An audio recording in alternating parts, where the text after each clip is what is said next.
Did you guys miss this series? Because it wasn't gone for that long.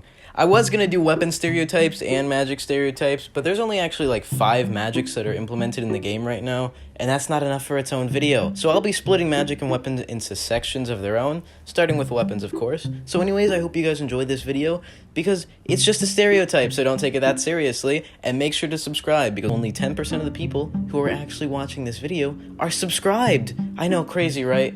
Make sure to sub, and let's get into it. Enjoy. Swords are medium weapons, and they're the second easiest weapons to wield, while also being very balanced and requiring skill to use effectively. There's not a lot you can say about someone using a sword, and that's because it's such a vast usage. Anyone with the sword is either using a two-handed stance, or they're using some sort of offhand. If they're offhand wielding a parry dagger, like me, then they play a semi-aggressive build and definitely dodge a bit more than the average person. If they're using a shield, they will not dodge unless they're fighting an NPC with unblockable attacks. And even then, they'll probably just take the hit because they have a shield and they didn't expect to need to press anything other than F. By the way, if he's using two-handed stance, he's going to turtle and wait to break your posture guaranteed.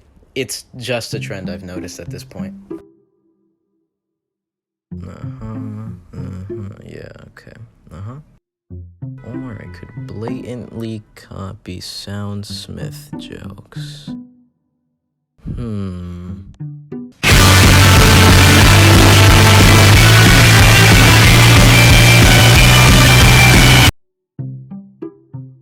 So you like faceless, huh?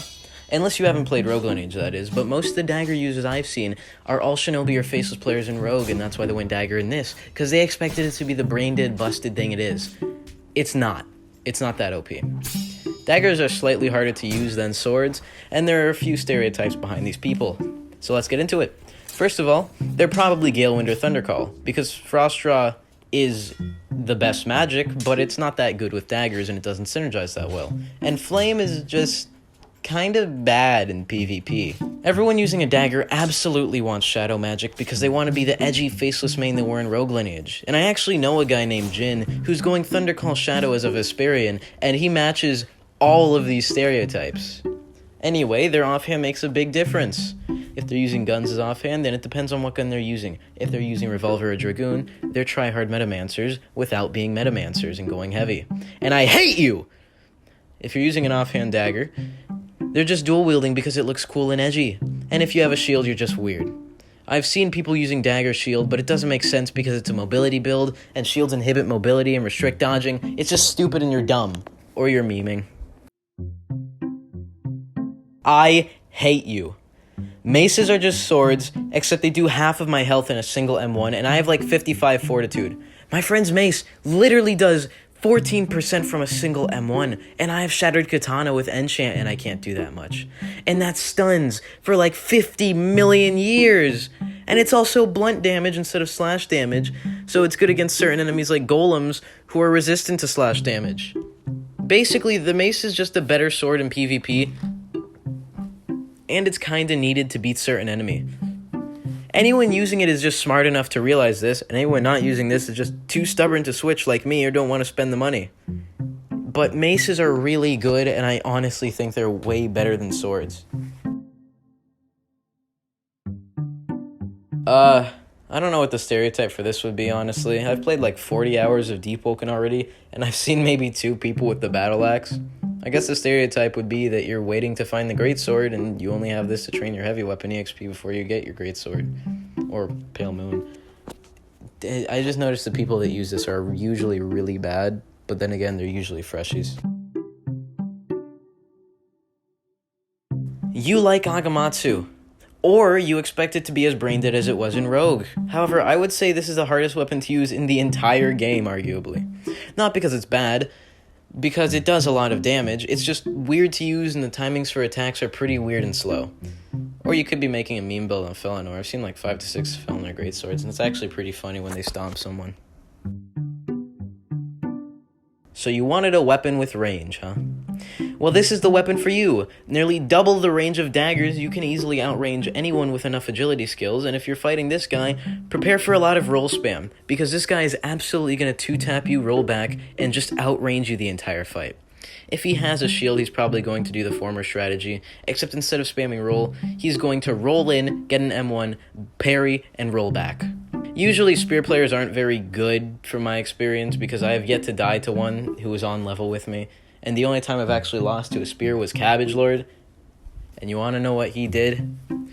He had this stupid technique where he would roll in and jump at the same time in M1. So no matter what, he would always be out of your range.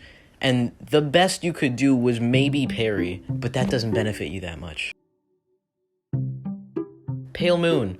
This is literally just Pale Moon and a few other weapons, I think. But why do you all randomly decide to attack me in the middle of Etris?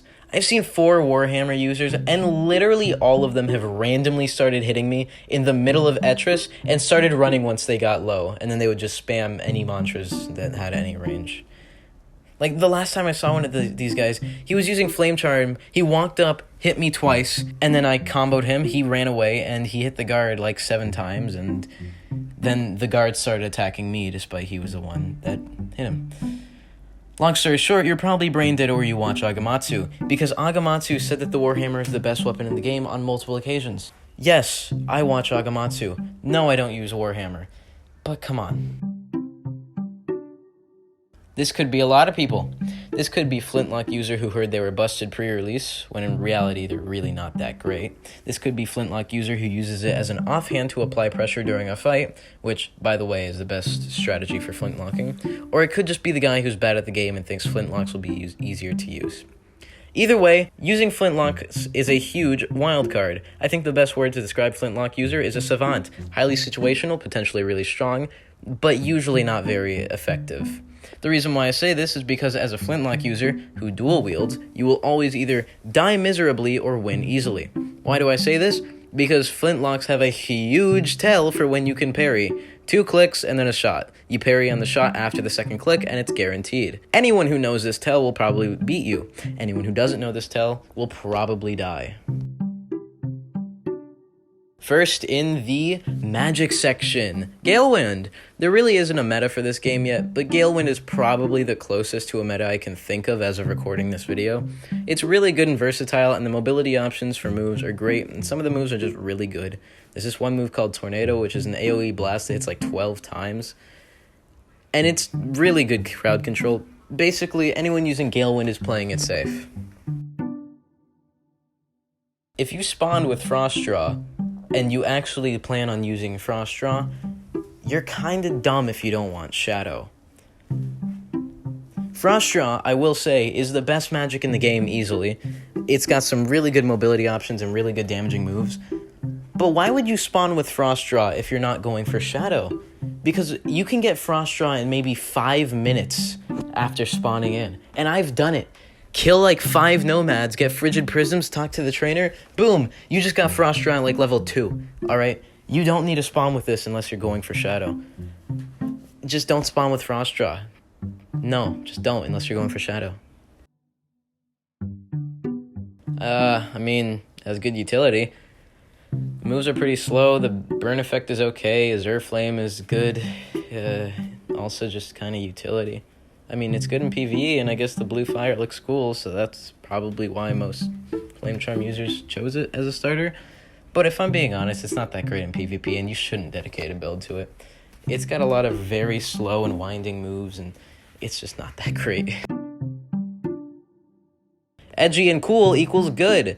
Yes, it's good. And most of you wish it was still blue because it looked cooler, and you can do the funny Killua Godspeed move, XD. Thundercall is the second most popular choice from what I've seen so far, and you really have to judge this guy based on his main weapon, but just know he likes edgy things. Edgy and cool equals good. I don't know why, but it's a very common trend for people with Shadow magic to be absolutely terrible at the game. Some guy with Galewind and Shadow attacked me in Upper Arisia, and I killed him without even reaching half health. I don't know why he attacked me, because, you know, I was probably a much lower level than him. I genuinely think anyone with Shadow at this point in the game got lucky enough to get the Umbral Obsidian, or they just got hard boosted to Shadow because their friend had some spare Umbral. Also, apparently there's a minuscule chance that if you spawn with a random magic, you can get Shadow. That's pretty cool, but then you have no magic for a bit in the game, and you have to buy the training item. Well, yeah. Hope you guys enjoyed this video. Check the description and comment section below and join my Discord server where I host giveaways and we have a fun community of degenerates. I really hope you guys enjoyed today's video, and race stereotypes next time. You guys remember race stereotypes? Yeah, I'm bringing it back. I hope you guys enjoyed this video. Subscribe, press the red button, join my Discord, description, comment section below, join the Discord.